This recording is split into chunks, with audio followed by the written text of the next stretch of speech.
Good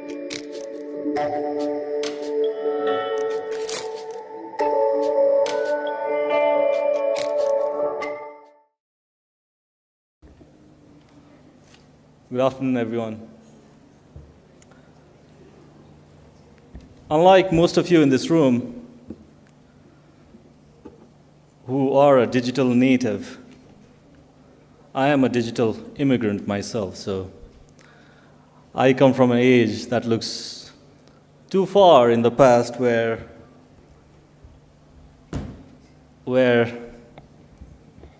we used the rotary dial phones.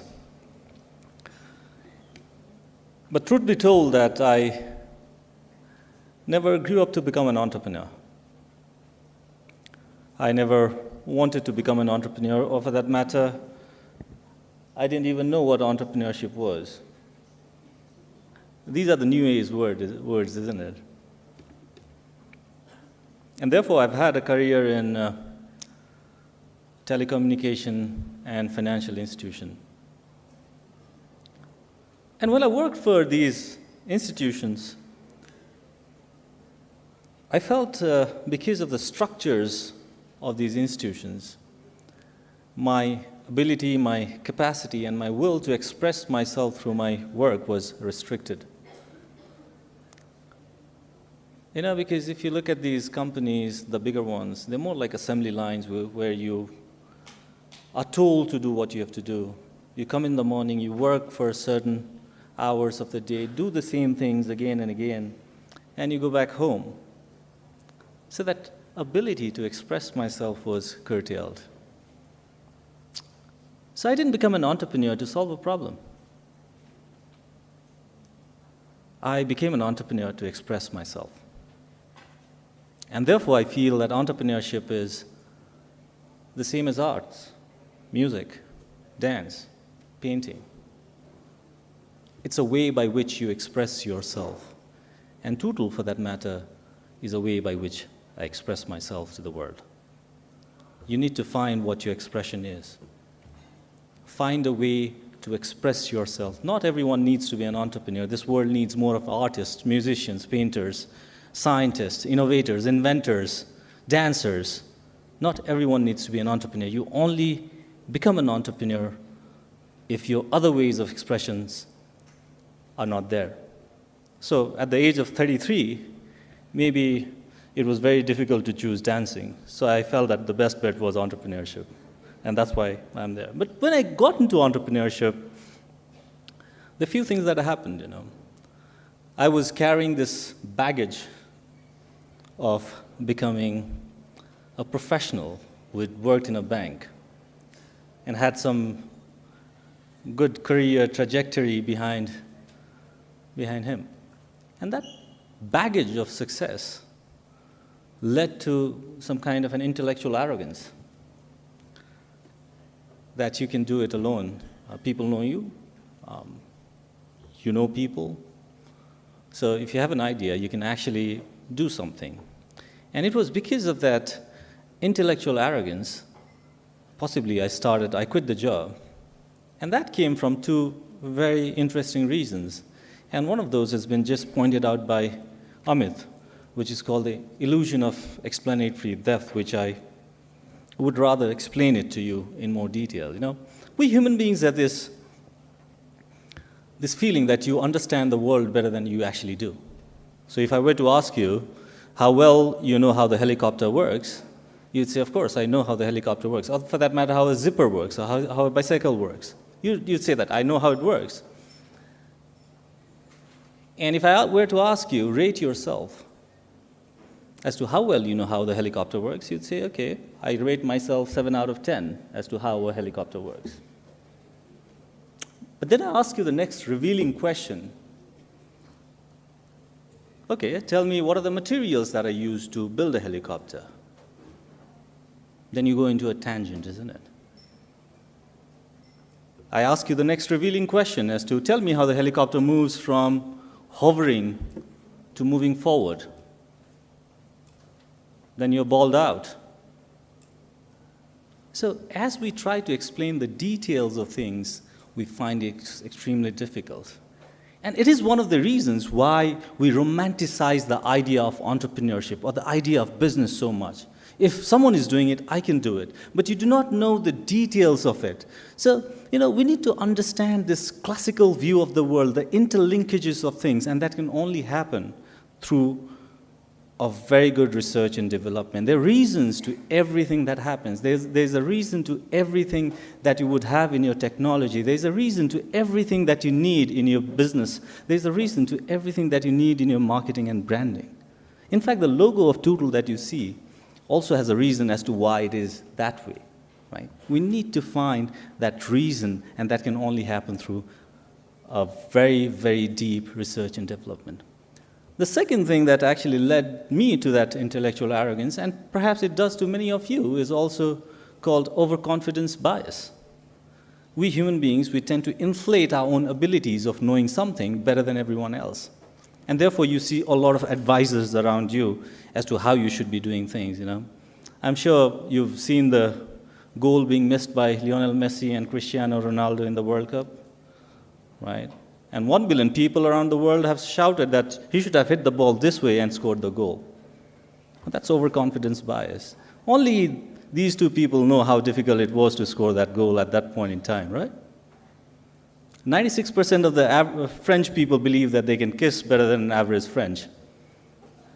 It's true. But if you were to ask them, what is the average standard of kissing in France, no one actually knows. We don't know the average, but we inflate our abilities. These are very, very dangerous signs. And if you want to be an entrepreneur, make sure that you do that research. Make sure that what someone else is doing, and make sure that you evaluate yourself better than others. And these have been the basic issues and challenges around youngsters and entrepreneurship in Nepal that I've seen. The second thing which I'd like to highlight is that we grew up in an age when the new millennia came up.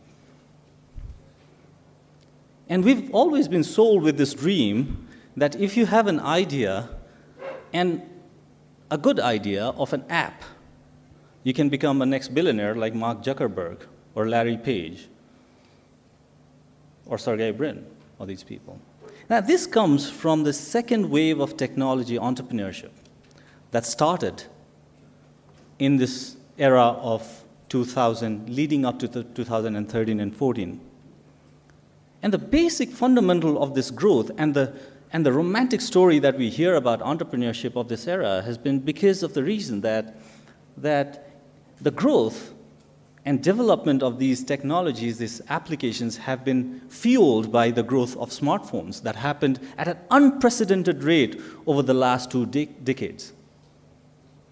And if you look at the kind of leadership qualities that these entrepreneurs, the young ones, Mark Zuckerberg, billionaire at the age of 22, 23, Larry Page, billionaire at the age of less than 30, it happened because these people were dorm room coders who came up with an app that was led to that growth, that unprecedented hockey stick growth, because the smartphone penetrated and the telecommunication network evolved at that rate. Now, if you look at the basic foundations of these technologies that you've seen, whether it's Instagram, whether it's Facebook, Twitter, and everything, you needed 3 basic elements of business, 3 basic mindsets, 3 basic things of product, platforms, and people. You just had the product, platform, and people, you had the investment coming in, and there you go, next billionaire. But entrepreneurship even existed before that, isn't it? And if you look at the likes of Steve Case, the founder of AOL, Steve Jobs, the founder of Apple, people like them, they never became billionaires overnight.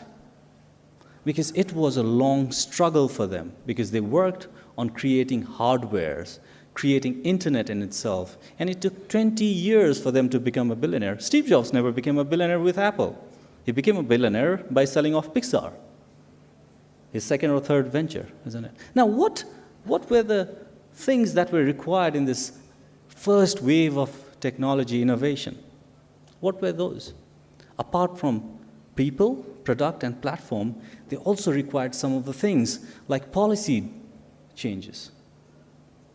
to create an internet and to have internet to be used by so many people, you need to drive policy. And it was in 1991 when Al Gore passed that famous Gore's bill that enabled people to use internet by all the citizens of this world. They needed partnership. If you were to develop computers, if you were to develop technologies, you needed to have partnerships with telecommunication companies to develop modems that could connect it to internet. So it required a lot of partnerships. And it required perseverance because things would not happen overnight. So beyond these 3 Ps, you also needed other three Ps. And look at the kind of leadership qualities that you would have required at that day and age. It wouldn't have been done through the skills of coding, isn't it? You needed a broader leadership skills to develop these kind of partnerships, to lead people to adopt that change. And if you look at today, this day and age, something of the first wave is coming up, which people call as the third wave. And this third wave of technology innovation is going to be driven by sustainability. Now, you might wonder what it is. There are 7 billion people in this world, 7 billion. And if you look at the global entrepreneurship environment, beginning from the day and age of industrial revolution, you'd find that the products and the services that have been developed so far has only been developed for the top 1 billion people. The cars we drive, the food we eat, the cinemas that we watch, the way we communicate, everything for the top, and the houses and the buildings that we live in. But there is a current that's happening right beneath your feet. With there are 4 billion people around the world, most of them very young, are rapidly coming into the economic mainstream.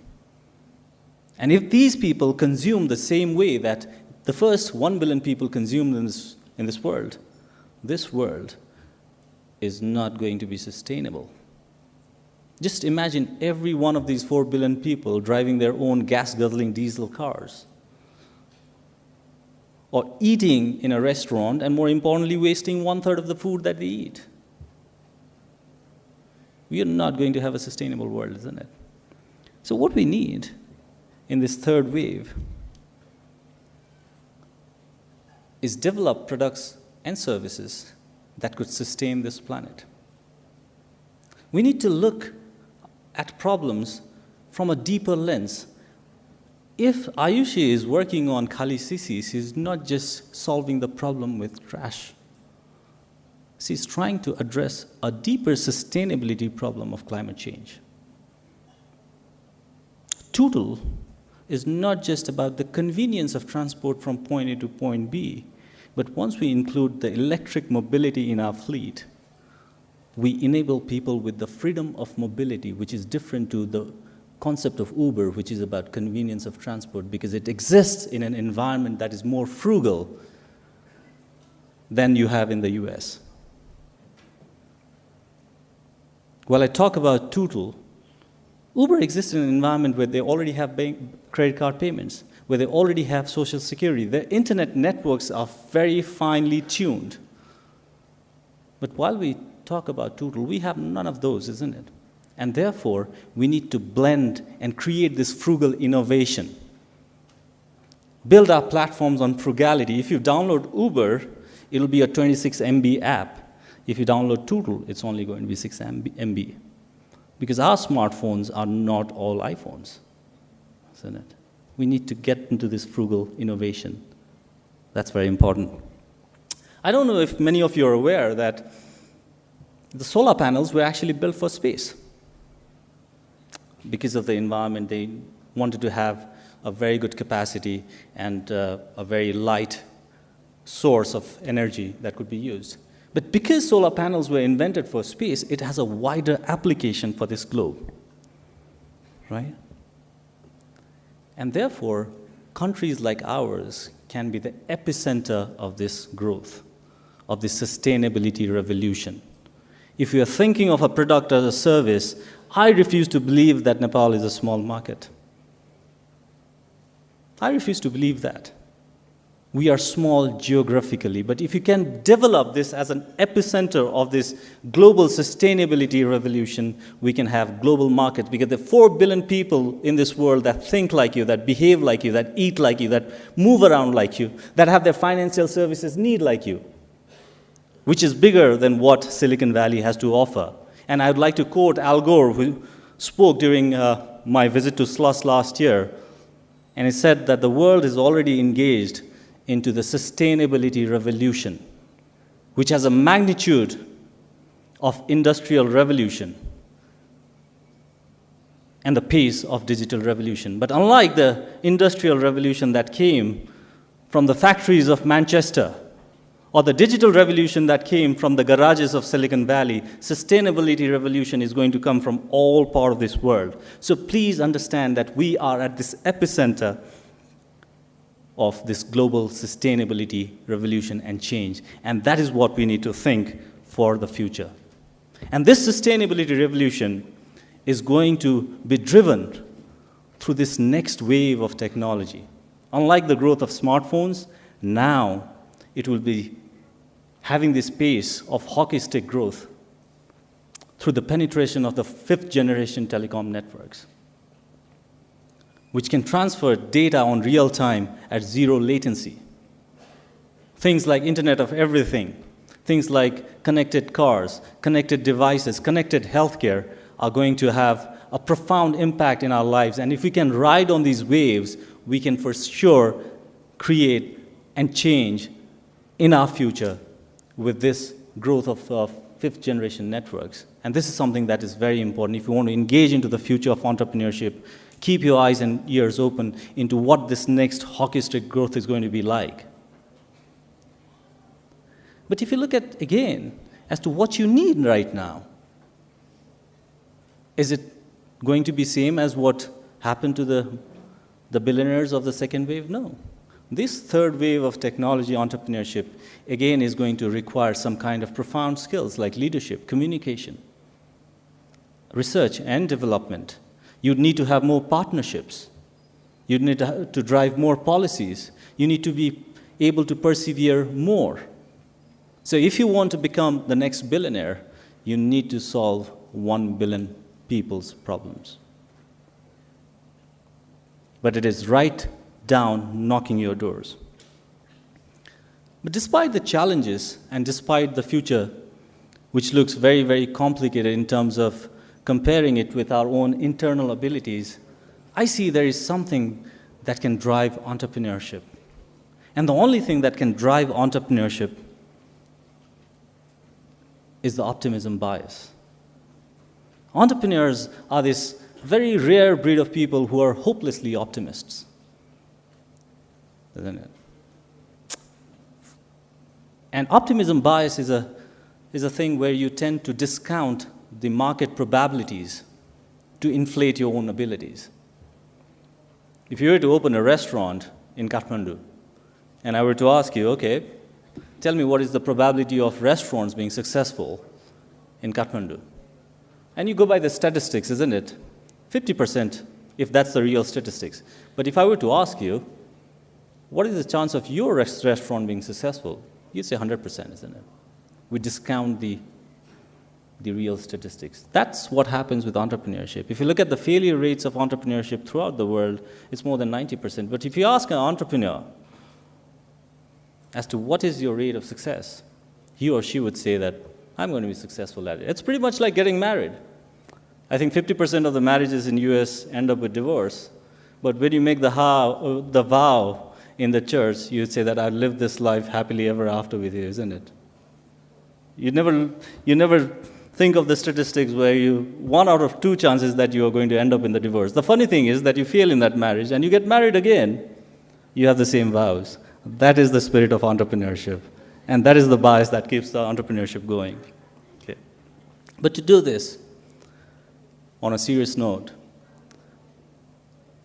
we need to create a culture of entrepreneurship in this country. Silicon Valley is not a place, it's a culture. It's a culture where it celebrates our ability as human beings to learn, discover, unlearn, challenge the status quo, and create things. It is a culture that does not stigmatize failure. It is a culture where people can take moonshots, and there are people who believe in your idea and your ability to do that. It is a culture where they do not wait for the environment to be ready, but create the environment, whether it is about settling in Mars, having a moonshot, or creating a transportation infrastructure that gets from New York to Paris in 2 hours. It celebrates that human culture, that human ingenuity, and everyone is driven to let an entrepreneur achieve their dreams. It does not stigmatize failure.